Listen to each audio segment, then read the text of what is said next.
출애굽기 20장 14절.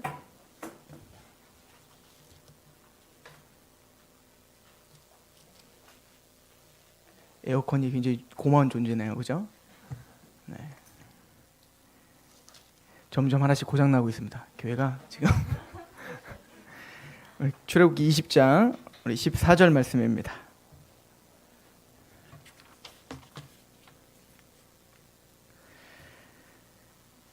우리 한 목소리로 함께 봉독할까요? 시작. 간음하지 말라. 아멘. 자, 우리 십계명을 강해하고 있습니다. 오늘은 7번째 계명이죠. 간음하지 말라라고 하는 것입니다. 우리는 십계명을 두 가지로 나눌 수가 있다고 했습니다. 하나님에 관련된 계명 1계명부터 4계명까지, 또 그렇게 하나님과의 관계가 바르게 된 사람들은 이제는 5계명부터 10계명까지, 즉 사람과의 관계 속에서 어떤 하나님의 백성다움이 무엇인가를 우리가 선포하는 게 바로 5계명부터 10계명까지 이야기입니다. 그래서 하나님과의 관계가 바르게 된 사람들은 사람과의 관계, 첫 번째 어디서? 가정에서부터 시작된다는 거였죠.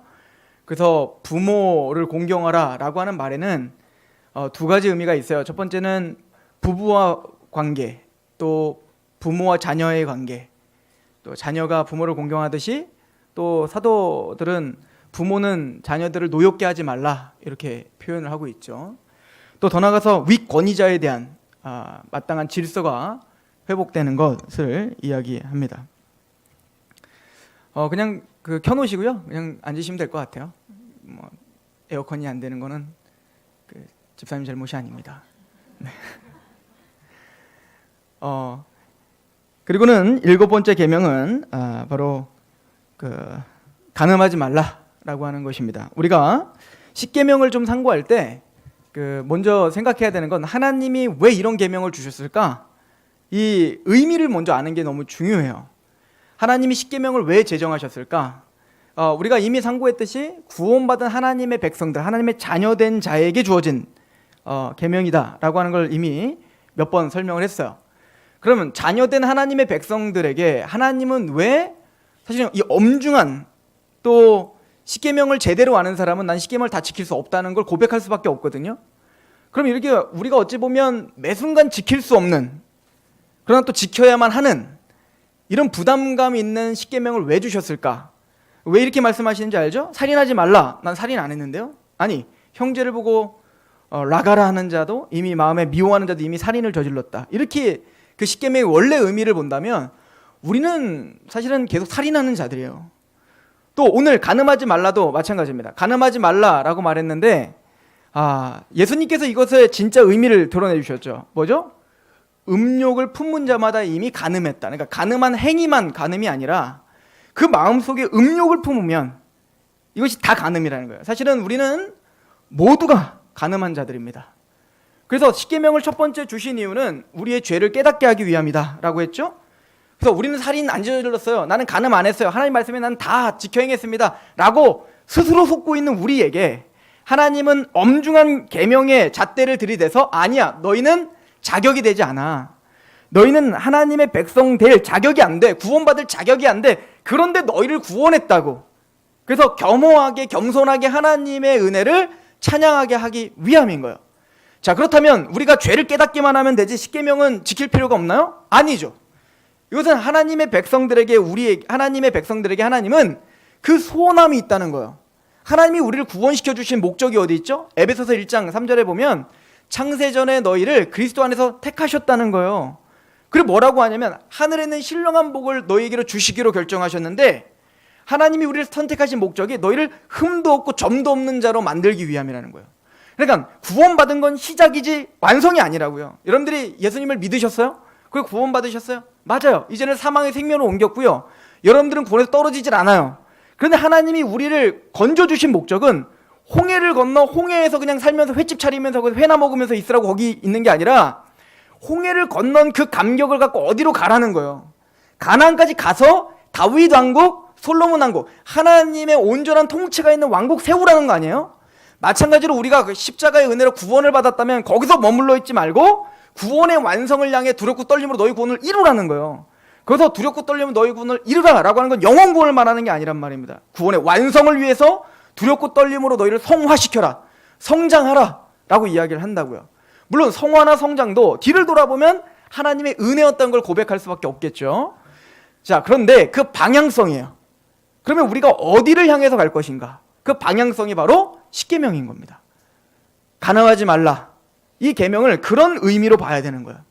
하나님은 살인하지 말라라는 계명을 통해서 하나님은 하나님의 백성들의 생명을 존중하신다는 걸 강조하고 있는 겁니다.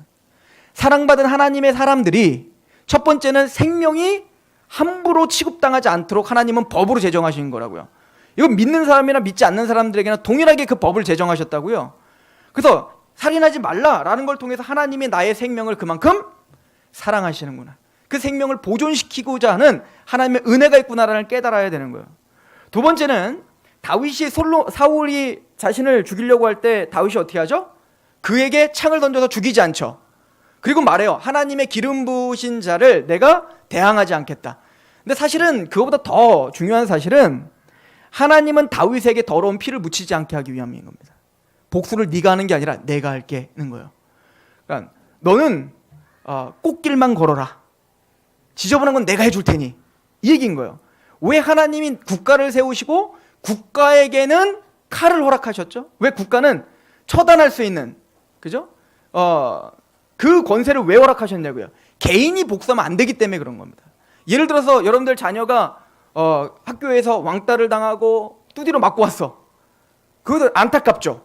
근데 그 아들이 갑자기 내가 복수할 거야, 칼을 들고 나가. 어떻게 하실래요? 막아야 된단 말입니다. 그렇게 해결하면 안 되는 거예요. 그 아이의 칼을 뺏고, 그리고 부모가 학교 당국에 이야기를 하고 여러 가지 방편을 통해서 합리적으로 우리가 할 수 있는 방법을 통해서 해야 된다는 얘기인 거예요. 마찬가지로 네가 만약에 어떤 괴롭힘을 당하고 힘듦이 있니? 그래, 그거는 내가 감당케 해줄게 라고 이야기하는 겁니다.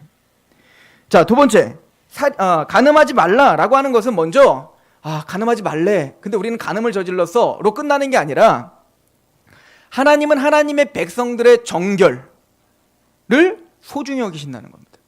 하나님은 하나님의 백성들의 거룩을 중요하게 여기신다는 거예요. 하나님의 백성들이 거룩했으면 좋겠는 겁니다. 하나님이.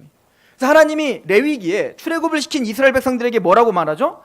내가 거룩하니 너희도 거룩하라. 절대 세상을 향해서 거룩하라는 말을 하지 않아요. 세상을 향해서 세상아 내가 거룩하니 너희도 거룩하라 이런 말 안 한다고요. 하나님 세상에 관심 없다니까요. 구원받은 하나님의 백성 너희이기 때문에 너희는 나와 같이 거룩하라 이렇게 표현을 하고 있는 거예요. 그래서 루터가 이 십계명을 이야기하면서, 거긴 안 열어도 돼요? 루터가 오늘 아주 그냥 재밌네요. 루터가 그 십계명을 강의하면서 구원받기 전에는 십계명이 항상 자기를 얽어매는 거야. 이것도 하지 마라, 저것도 하지 마라, 이것도 하지 마라. 그런데 루터가 구원을 받고 은혜를 깨닫고 십계명을 보니까 다르게 보이는 겁니다. 살인하지 말라는 것은 나의 생명을 존중하시는 하나님의 은혜였군요. 간음하지 말라는 것은 거룩을 사모하시는 하나님이 자녀된 내가 거룩하기를 원하시는 하나님의 사랑이 거기 있는 거군요. 탐내지 말라라고 하는 건 내가 어떤 욕심을 부리면 내가 잘 먹고 잘 사는 거 싫어하시는 게 아니라 내 사유재산을 지켜주시기 위한 하나님의 은혜거든요. 그러니까 거기는 원래 하나님의 참 뜻이 있는 거예요. 여러분들 왜 국가가 신호등이라는 걸 만들어 갖고 내가 건너고 싶은데 왜 빨간 등을 켜주냐고요. 답답하죠. 어쩔 때는 차도 없는데 거기 서 있어야 되는 게 짜증난단 말입니다. 근데 신호등을 처음 만든 법의 원래 목적이 가는 거 네 맘대로 갈 줄 알아? 내가 멈추게 할 거야. 무슨 일이 있어도. 이렇게 우리를 얽어매려고 하는 거예요? 아니죠. 교통사고 나지 말라는 거예요.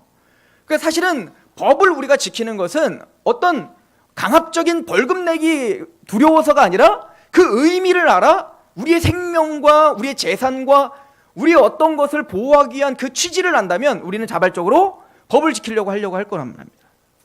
그런 것처럼 십계명을 구원받은 하나님의 백성들은 십계명을 바라볼 때 그 하나님의 참된 의미, 십계명을 주신 참된 의미를 알 수 있게 된 거죠.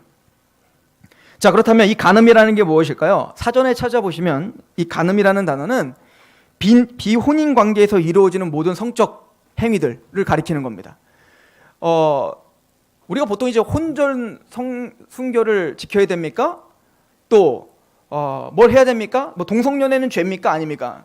어제도 우리 청년부 우리 모임 때 그런 또 질문들이 왔었어요. 동성연애를 우리가 어떻게 바라봐야 되냐? 또 어떤 그런 것들을 어떻게 바라봐야 되냐? 뭐 이런 질문들을 하게 됐습니다.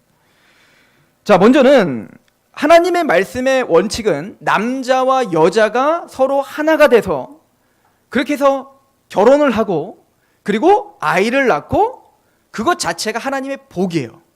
그죠? 그리고 하나님의 질서는 그렇게 있습니다. 그리고 성경을 가만히 보시다 보면 하나님의 사람들과 하나님의 사람이 아닌 사람들, 대표적으로 이삭과 아까도 말했지만 이스마엘이랄지 그 상황을 보면 공통적인 특징들이 하나 나타나요. 뭐냐면 구원받은 하나님의 백성들은 다 기다려요. 아내를 얻을 때 기다려. 그래서 하나님의 원리대로 그러니까 믿는 반열, 그러니까 아까도 말했지만 가인의 반열과 셋의 반열이 있고 뭐 이렇게 했다고 했잖아요. 그러니까 믿는 거룩한 가문에서 결혼을 하려고 한다고요. 근데 대표적으로 이스마엘만 해도 이스마엘은 눈에 보기 좋은 대로 애굽 사람을 데려다가 결혼을 하고요. 에서도 마찬가지예요. 눈이 보기 좋은 대로 이방 여인을 데려다가 결혼을 하고요. 나중에 삼손이 타락할 때 보시면 삼손이 타락할 때도 어떻게 하죠? 눈이 보이기 좋은 대로 이방 여인을 데려다가 결혼을 하고, 그러니까 항상 이 성적인 문제를 가지고 그런 이야기들을 풀어낸단 말입니다. 자, 이삭을 한번 보세요. 이스마엘은 그냥 애굽 여인들을 데려다가 눈에 보기 좋은 대로 결혼할 때 이삭은 어떻게 했냐면 40세까지 결혼 안 해. 노총각. 그 당시에 40세까지 결혼한다는 건 거의 결혼 포기한 겁니다. 그때는. 자, 그런데 40세에 결혼은 이제 그 아버지가 드디어 때가 된 것 같아서 40세가 됐을 때 그 종을 시켜서 이제 그 리브가를 데려오는 장면이 있어요. 그 리브가를 데려올 때 성경은 의도적으로 이삭이 뭐 하고 있다고 딱 기록하고 있냐면 묵상하고 있더라. 그러니까 약속의 자녀니까 그 당시에는 축복이라는 게 뭐예요? 빨리 결혼해갖고 자녀들 빨리빨리 낳는 거잖아요. 근데 자녀를 빨리 낳아야 돼. 약속의 자녀인 자기 형 이스마엘은 이미 12아들들을 낳아가지고 12방백을 낳았어요. 그러니까 12지파를 먼저 만들었다고요, 이스마엘이. 그걸 보면 이스마엘 얼마나 조롱했겠냐고요. 야, 너는 약속의 자녀라면 그 꼴이 뭐냐? 야, 결혼도 못하고 뭐 하는 거냐? 이랬을 거 아니에요. 그런데 그때 뭐예요? 이삭은 묵상하고 있더라. 이게 아주 의도적인 기록인 거예요. 그러니까 하나님의 사람들은 하나님의 때를 기다리고 말씀에 입각하여 그 모든 것들을 결정한다, 이거잖아요. 자, 그래서 오늘날도 다 중매하라는 얘기인 거예요? 이제는 연애하면 안 돼요? 저도 연애했는데. 그러니까 이런 얘기가 아닌 거예요. 지금 이 당시의 상징적인 표현은 뭐냐면 적어도 결혼이라고 하는 것을 신중하게 생각했다는 겁니다. 여러분들, 게다가 결혼이라고 하는 것은 중요한 거예요. 신성시돼야 되는 것입니다. 특히 결혼은 하나님께서 아담에게 독초하는 게 너무나 보기 좋지 않아 하와를 짝지어줬단 말입니다. 그리고 굉장히 중요한 이야기를 하죠. 남자는 부모를 떠나 여자와 한 몸이 되라, 이렇게 말을 합니다. 자, 한 몸이 되라는 겁니다. 그러니까 하나가 되라는 얘기인 거예요. 하나가. 이거를 몇 번 우리가 얘기했었는데 이거는 신비함입니다. 사실 그래서 남자와 여자가 한 몸이 되고 그리고 가족을 이루어 거기서 생명이 태어납니다. 이게 하나님이 디자인한 온전한 가정의 모습인 거예요. 이걸 통해서 사실은 우리는 하나님을 반영하는 존재여야 되는 거예요. 우리가 왜 부부관계가 이렇게 좋지 않고 나중에는 부부관계가 힘들어지게 될까요? 또 왜 그 자녀들과 부부와의 관계 가운데 왜 갈등이 자꾸 생길까요? 또 금술이 잘 맞는 부부도 가만히 들여다보면 다 갈등들이 있더라는 거죠. 왜 그렇게 됐을까요? 이걸 성경은 타락 때문이다, 죄 때문에 그렇다, 이기적인 존재가 됐기 때문에 그렇다라고 성경은 가르쳐주고 있죠. 그러면 구원받은 하나님의 백성들은 이제는 그 타락에서 건진받아 하나님의 백성이 된 사람들은 이제는 그 부부관계를 통해서 그 가정을 통해서 뭐가 드러나야 되는 거예요? 하나님이 반영돼야 된다고요. 거룩이라는 뜻이 뭐냐면 구별되다, 이런 뜻이거든요. 세상과는 구별된 아내에 대한 시각, 남편에 대한 시각, 또 이 성관계에 대한 시각, 이런 것들이 반드시 달라져야 되는 거죠. 그래서 세상 사람들이 볼 때는 뭔가 그들은 다르다라고 하는 게 보여야 되는 거예요. 그 출발 지점이 뭐인 거예요? 바로 부부관계인 겁니다. 그래서 간음하지 말라라고 할 때에 그 거룩한 부부끼리 하나님의 선택 가운데 주권 가운데 만나게 돼요. 그리고 언약을 체결됐다고요. 항상 우리가 조심해야 될 것은 남자와 여자가 여자친구 남자친구가 될 수가 있겠죠. 연애를 한단 말이에요. 근데 성경적으로 나는 너의 소유가 되고 너는 나의 소유고 나는 너의 소유야 라고 하는 게 참 로맨틱하잖아요. 그죠? 난 네 거야 막 이렇게 하는 거. 근데 그거는 성경적으로 볼 때는 부부관계 속에서밖에 말할 수 없는 거예요. 연애에선 절대 그런 소유권을 인정할 수 없습니다. 이게 중요한 맥인 거예요. 근데 우리가 연애를 하게 되면 문제가 되는 게 뭐냐면 내가 소유하려고 해요. 이 사람을 내가 내 거라고 생각을 한다고요. 그죠? 그때부터 문제가 되기 시작하는 겁니다. 그때부터는 집착이 되기 시작하는 거예요. 자, 이삭이 바보라서 40세까지 기다렸던 건가요? 야곱이 바보라서 그렇게 했던 건가요? 아닙니다. 그렇게 중요한 결혼 관계를 남녀 간에 만나는 그 문제를 하나님의 원리에 맡기기 위한 거였어요. 간음하지 말라라고 하는 것은 혼인 관계를 제외한 그 어떤 관계 속에서 이루어지는 성적 행위를 가리켜서 말합니다. 거긴 동성연애도 포함시켜야 되는 거예요. 그죠?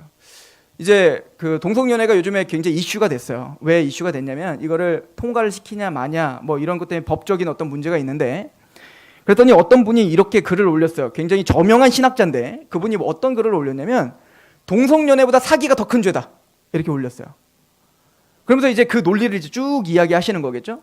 또 어떤 분은, 어떤 여자 목사님은 이제 그 퀴어 축제 하잖아요, 서울에서. 그 퀴어 축제를 막 예수님도 동성애자였다 이렇게까지 얘기를 하면서 한국 교회에서 일어나는 목회자 성문제, 성적 어떤 그런 사건들, 또 여러 가지 사기 같은 문제들, 목회자의 타락은 전혀 치리하지 않고 동성애자만 정죄한다라고 이제 성명서를 내고 또 그걸로 이슈가 되고 유명해지기 시작했습니다. 자, 우리가 그런 거를 바라볼 때 이렇게 생각하셔야 돼요. 옳은 얘기입니다. 교회는 자정 능력이 있어야 됩니다. 목회자의 어떤 문제가 있다면 치의가 돼야 되고 그거를 해결하는 게 맞는 거예요. 그런데 그 문제는 그 문제고 동성연애는 동성연애 문제인 거지, 목회자가 타락했기 때문에 니들은 동성연애 말할 자격이 없다 이런 건 아니에요.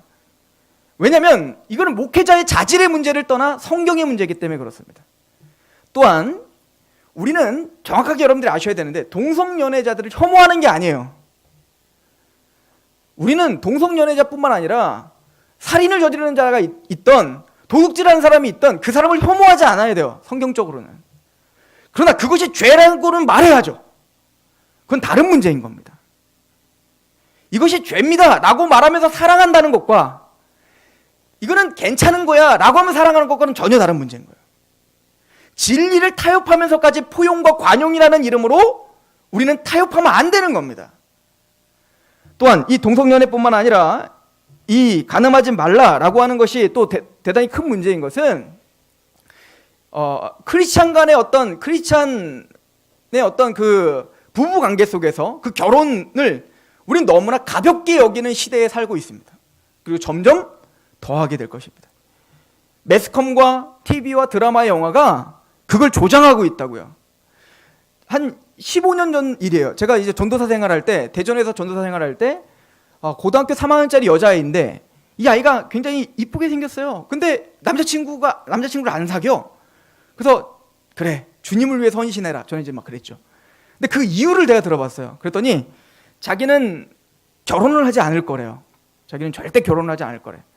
왜 결혼을 안 할래? 그랬더니 결혼은 더럽대요.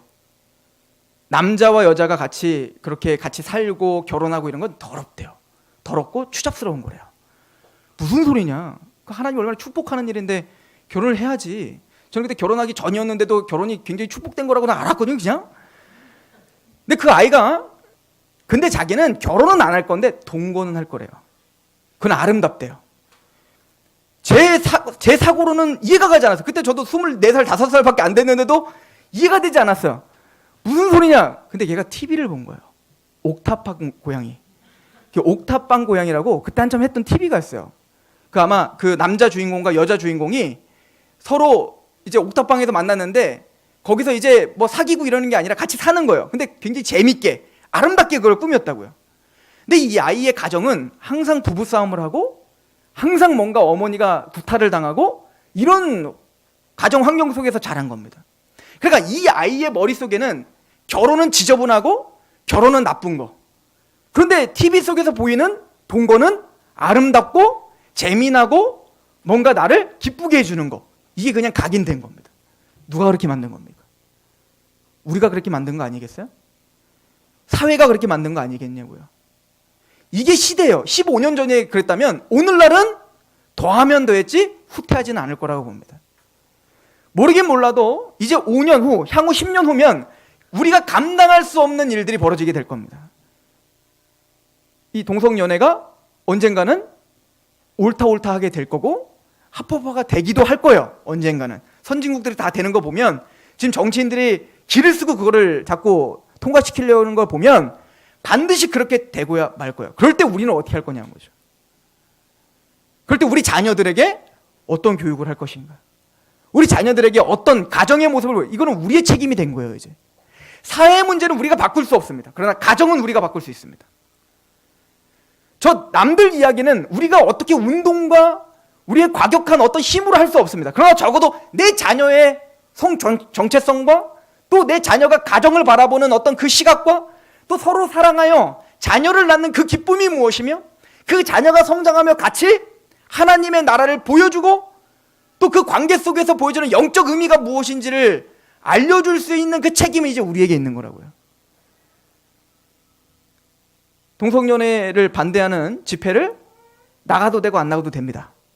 그러나 적어도 내 가정을 위해서 부부관계를 새롭게 하고 또 내 자녀에게 그런 교육을 시키고 또 내 자녀에게 말로 교육하는 게 아닌 우리의 삶으로 보여주는 우리의 가정을 통해서 하나님의 형상이 드러나고 또 예수님과 우리와의 관계가 드러나는 거. 그래서 예배서서는 뭐라고 말하죠? 아내들이여 남편들에게 복종하라. 남편들이여 아내들을 사랑하라. 근데 어떻게 사랑하라? 예수님이 우리를 위해서 십자가에 죽으신 것처럼 사랑하라. 사실은 남자들이 좀 더 무거운 겁니다. 자기 목숨을 내어 던지며 사랑하라는 거거든요. 자, 이걸 왜 그러죠? 나는 지금 비밀을 말하노라. 예수와 주님과 교회의 관계를 말하고 있노라 라고 말하죠. 그러니까 부부관계를 통해서 예수님과 우리와의 관계를 배우게 된다고요. 이게 가정인 거예요. 완벽한 가정이 있나요? 목사 가정이 우리도 완벽하지 않은데? 완벽할 수 없죠.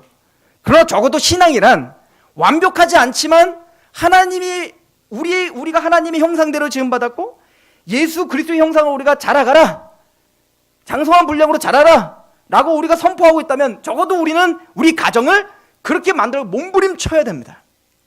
저에게 부부 상담을 오는 우리 성도들도 있어요. 근데 부부 상담을 오는 성도들을 보면 힘들겠다 싶어요. 남편은 남편대로 힘들고 아내는 아내대로 참 힘든 것 같아요. 이제 우리는 객관적으로 보잖아요. 남들 문제는, 그죠? 우리 문제는 또 이제 나로만 보지만 우리는 또 그런 눈은 있다고요. 객관적으로 또 남의 것들은 또 우리는 객관적으로 볼 수 있는 눈이 있어요. 저도 그런 눈이 있습니다. 그러다 보니까 남편은 또 남편대로 힘들 것 같고 아내는 또 아내대로 힘들 것 같아요. 근데 제가 보니까 이대로 만약에 더 강해지면 어떻게 될까요? 끝나는 거예요. 근데 우리 성도들의 다름이 있구나 하는 걸 깨달았어요. 뭐냐면 몸부림치더라는 겁니다. 그 문제를 어쨌든 목사에게 가지고 오더라는 거예요. 그 가지고 오는 건 뭐죠? 쉬운 얘기가 아닌데 저한테 왜 오픈하죠? 회복하고 싶은 겁니다. 힘들어요. 이해도 안 가요. 근데 말씀을 듣고 그 말씀에 다시 한번 굴복하여 그 말씀이 아니면 오늘도 싸웠을 거예요 라고 하는 고백을 해요. 근데 사실은 존경스럽습니다. 이게 참 쉬운 문제가 아닌데 그것을 오픈하고 어쨌든 회복하려고 몸부림치는 그게 예배라고 저는 믿어요. 하나님은 여러분들에게 완벽을 요구하시지도 않고요. 완벽할 거라고 생각도 안 하세요. 하나님은. 근데 적어도 말씀에 나를 계속 기경하는 어떤 몸부림을 보시는 것 같습니다.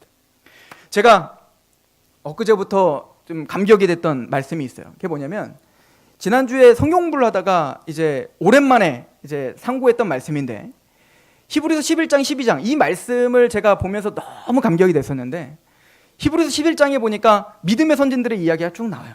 믿음으로 아벨은 제사를 드렸고 믿음으로 노아는 순종하였고 믿음으로 그 에녹은 하나님과 동행했으며 우리가 어떻게 항상 그렇게 살 수 있겠어요?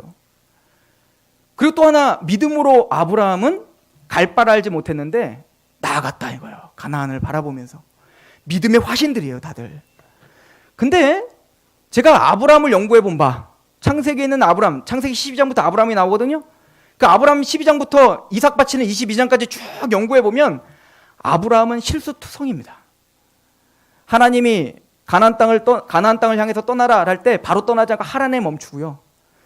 그래서 거기서 또 하나님이 나타나니까 데려가 죽은 다음에 다시 어쩔 수 없이 이제 가나안에 와서 가나안에 흉년이 되니까 그 가나안 버려버리고 애굽으로 도망가고요. 애굽으로 도망간 다음에 거기 바로 왕이 너무 세 보이니까 자기 아내 팔아버리고요. 와가지고는 또 나중에 블레셋의 아비멜렉이라는 왕한테 또 아내 또 팔아버리고요. 그러니까 실수투성이요. 각 장마다 아브라함이 실수한 장면들이 굉장히 많단 말이에요. 또 기가 막힌 것은 100세 때 하나님이 이삭 준다는 말을 계속했다고요. 그래서 99세 때 한 번 다시 나와 내년에 사라를 통해서 반드시 내가 자녀 줄게. 사실은 그 인생 속에서 아브라함에게 약속하면 아브라함이 뭐라고 했냐면 바로 이삭 줄게 그러면 예 그렇게 안 했어요. 이스마엘로 하죠. 또 엘리에셀로 하죠. 끊임없이 자기의 생각으로 타협했던 아브라함이란 말입니다. 근데 마침내 그 1년 전에 이삭 줄게 했는데 그때 핵심적으로 뭐냐면 비웃어 버렸어요. 하나님의 말씀을요. 그러니까 우리가 아브라함을 보면 믿음의 화신이라기보다 실수투성이라고요. 그런데 재밌는 건 히브리서 11장은 아브라함을 한 줄로 딱 정리했어요. 아브라함은 믿음으로 갈 바를 알지 못하고 나아갔다. 하나님이 우리 인생의 마지막을 평가하실 때 아무개는 믿음으로 몸부림을 쳤다. 이렇게 평가하시겠다라는 믿음이 생겼어요. 그리고는 히브리서 12장에 딱 종지부를 찍습니다. 그 믿음의 선진들은 그들의 믿음이 아니었다는 거예요. 히브리서 12장에 2절에 뭐라고 말하죠? 믿음의 주요 온전케 하신 예수를 바라보자. 그들의 믿음의 주인, 그 믿음의 대상은 누구라는 거예요? 예수예요. 그리고 그 예수님이 믿음을 주셨을 뿐만 아니라 믿음을 주인이실 뿐만 아니라 믿음을 온전케 하시는 분, 그 예수를 바라보자. 아브라함도 에녹도 아벨도 그 예수를 바라보며 승리할 수 있었던 거구나. 우리가 할 수 있는 것은 우리 내 몸을 좀 복종시켜서 우리가 하나님 말씀을 다 지킬 수 있다? 아니요. 실패하실 겁니다. 그래서 우린 예수를 바라보길 것입니다. 하나님 우리는 할 수 없습니다. 오늘 그래서 말씀 앞에 또 굴복하고 오늘도 부부관계를 하나님 앞에 내어놓습니다. 또 오늘 또 내가 주님 앞에 거룩과 정결을 위해서 몸부림을 칠 수밖에 없습니다. 주님 나를 좀 붙잡아 주세요. 그 예수를 바라보자. 이것이 하나님이 우리에게 주신 메시지입니다. 왜 하나님은 우리에게 거룩하라, 정결하라, 간음을 멀리하라, 간음하지 말라라고 했을까요? 우리가 성전이기 때문입니다. 우리 한 구절만 보고 마치겠습니다. 고린도전서 6장. 더 했다가는 고린도전서 6장.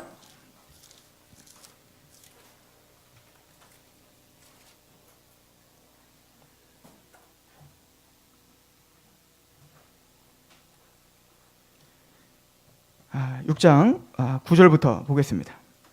6장 1절부터 볼게요. 너희 중에 누가 다른 이와 더불어 다툼이 있는데 구태여 불의한 자들을 앞에서 고발하고 성도 앞에서 하지 아니하느냐? 성도가 세상을 판단할 것을 너희가 알지 못하느냐? 세상도 너희에게 판단을 받겠거든 지극히 작은 일 판단하기를 감당하지 못하겠느냐? 이 말이 뭐죠? 교회에서 어떤 문제가 생겼을 때 그 문제를 교회 자체에서 치리하고 교회 자체에서 회개시키지 못하고 그것이 밖으로 돌출되어 세상 법정으로까지 가서 그렇게 됐을 때는 이 교회 꼴이 어떻게 되겠냐 이거예요. 사실은 세상보다 교회가 훨씬 더 거룩해야 되는데 세상을 나중에 교회가 판단하는 건데 세상에 의해 교회가 판단을 받고 있는 이 꼴이 어떻게 되겠냐. 근데 지금 오늘날 그렇게 되고 있잖아. 우리가 왜 우리가 교회가 거룩해야 될까? 이걸 지금 우리에게 지금 얘기하는 거예요. 3절 우리가 천사를 판단한 것을 너희가 알지 못하느냐? 그러하거든 하물며 세상 일이랴. 그런즉 너희가 세상 사건이 있을 때 교회에서 경히 여김을 받는 자들을 세우느냐?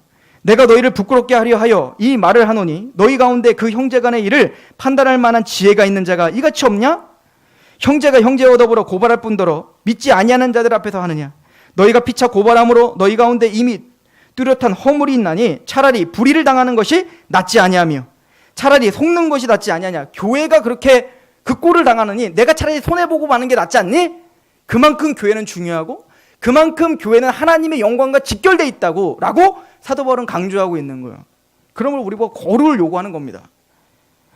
그리고 말합니다. 9절 불의한 자가 하나님의 나라를 유업으로 받지 못할 줄을 알지 못하느냐? 미혹을 받지 말라. 음행하는 자나 우상 숭배하는 자나 간음하는 자나 탐색하는 자나 남색하는 자나, 이 다 성적 타락이죠. 도적이나 탐욕을 부리는 자나 술 취하는 자나 모욕하는 자나 속여 빼앗는 자들은 하나님 나라를 유업으로 받지 못하느니라.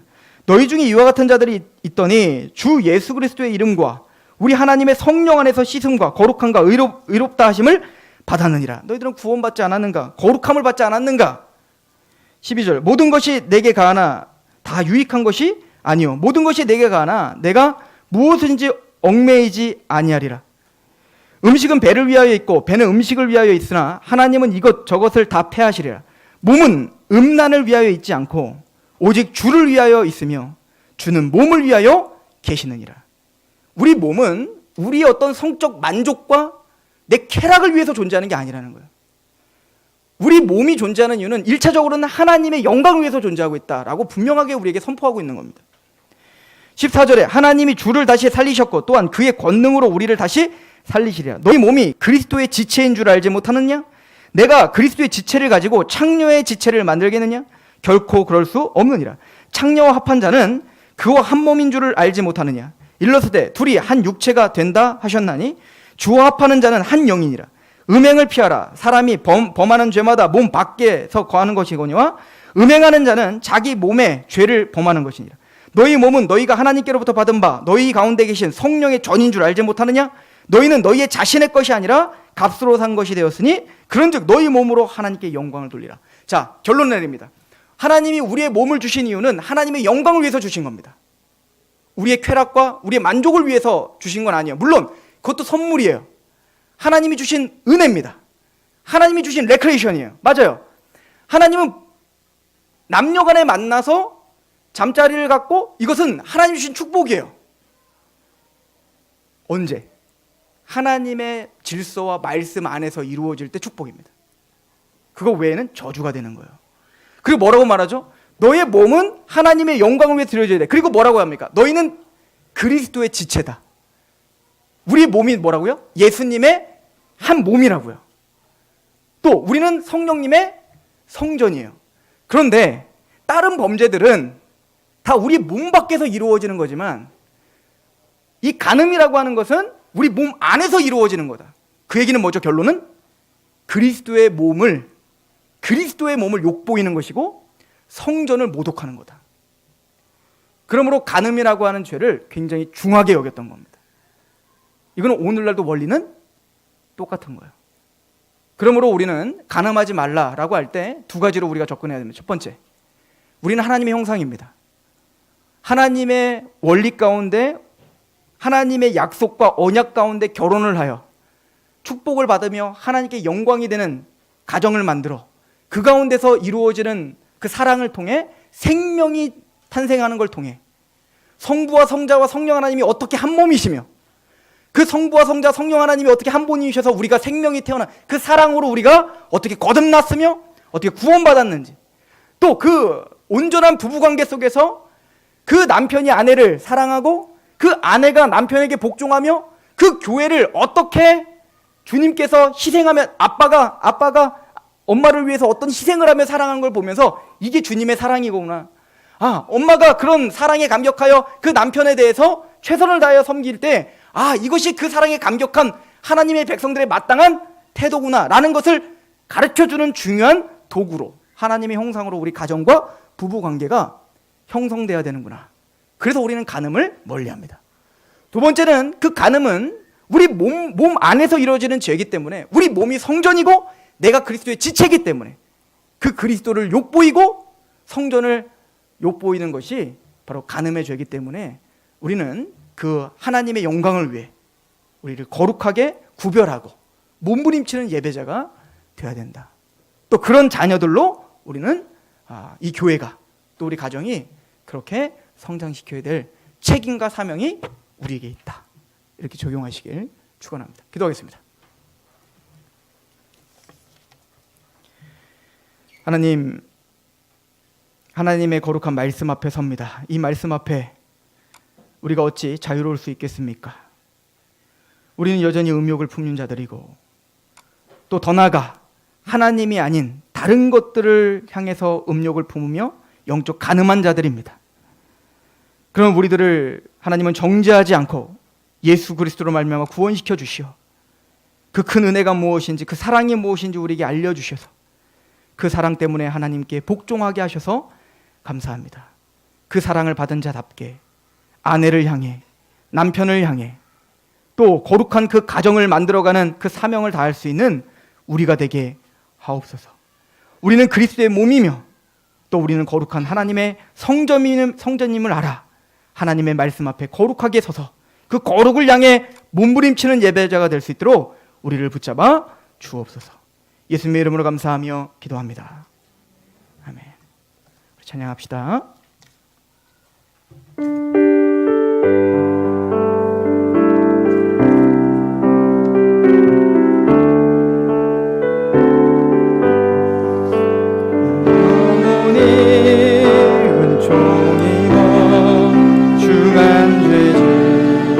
걷고 보니 슬픔 많은 이 세상도 천국으로 가도다. 할렐루야 찬양하세. 너의 모든 죄